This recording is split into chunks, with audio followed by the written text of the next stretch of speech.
ont vu comme des fous. À la fin, le monde les acclame. Car ils ont toujours le dessus sur les épaules. Ils peuvent perdre les batailles, mais ils ne perdent jamais la guerre.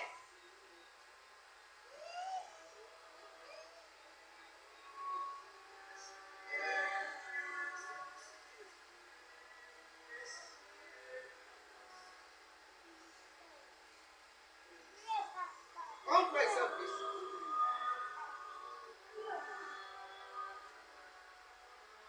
Vaut Dieu mieux avoir la richesse que Dieu t'a donnée que d'avoir la richesse que le diable t'a donnée.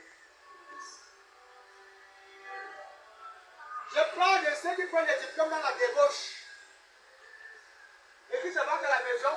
Nous, on ne prie pas. On ne va pas l'éternel, mais on a réussi. Dieu dit, vous n'êtes pas comme, vous n'êtes pas différents des sorciers. Vous n'êtes pas différents de ceux qui ont adhéré au secte satanique. Qui disent, nous, on ne va pas l'éternel, mais on a l'argent. On a les maisons, on a les voitures. On peut voir ce que nous voulons. À quoi sert d'invoquer l'éternel? Fais attention. Si tu obtiens les diplômes sans Dieu, tu n'es pas différent de quelqu'un qui a obtenu un compte en bois, un compte bancaire en bois. Là, on a bien écrit là peut-être 50 millions. Mais quand tu vas vérifier ton compte, on te dit ton compte est vide.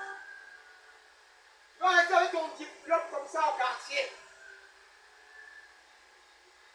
Quand tu auras le travail, tu verras que tout ce que tu devras faire avec ce travail, si tu veux construire, ça ne donne pas.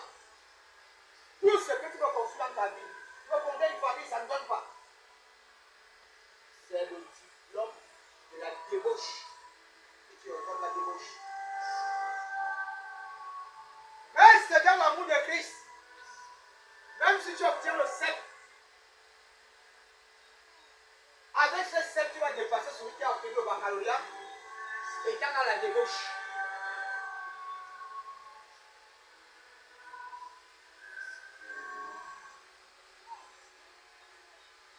La question principale que je dois te poser, qu'est-ce qui m'a donné cette richesse?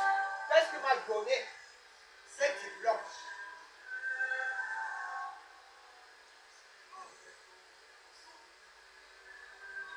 Tu as passé le temps à vanter le mépris des parents. Ce n'est pas Dieu qui t'a donné le diplôme. C'est lui-même qui t'a donné le diplôme. Il va te corriger. Quand tu vas commencer à ramasser la souffrance, les humiliations ayant ce diplôme. Donc, tant qu'il a encore temps, reviens à l'amour de Dieu, repends-toi, demande pardon à tes parents, à les assistants continuellement.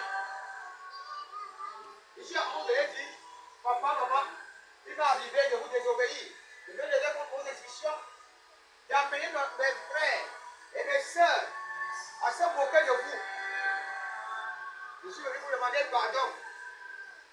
Tu ne peux pas le faire, fais-le par manière. Fais-le par manière. En encourageant tes petits frères et tes petites soeurs à respecter tes parents. Alors l'Éternel va se souvenir de toi. Il va te parler de tes péchés passés.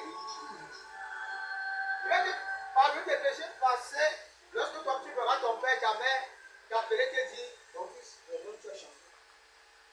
Quand ton père, ta mère te dit, là tu as changé positivement, tu vas comprendre qu'ils sont en train de te dire, nous te bénissons.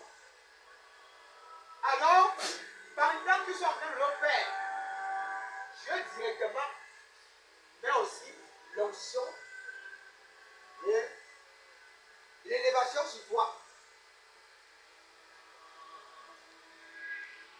Dieu demande que j'insiste beaucoup sur le premier verset, Éphésiens chapitre 6. Enfants, obéissez aux parents. Et Dieu me dit ceci.